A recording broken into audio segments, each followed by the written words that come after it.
Hey guys, back here at IC Racing for the second part of the Cadillac 1968 MSD fuel injection conversion kit. I'm going to show you how much far we've gotten along, some of the things we painted, and some of the parts we've already put on. Hope you enjoy it. Thanks.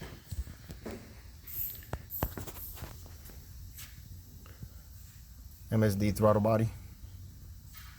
The intake repainted. The coil relocated.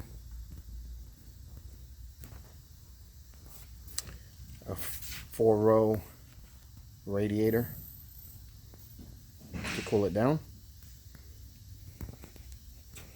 Gonna have to probably customize the bracket.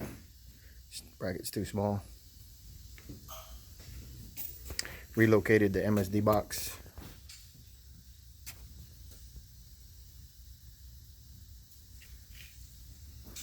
Plumbed some of the wiring. And we also connected the fans and the wiring for the fans.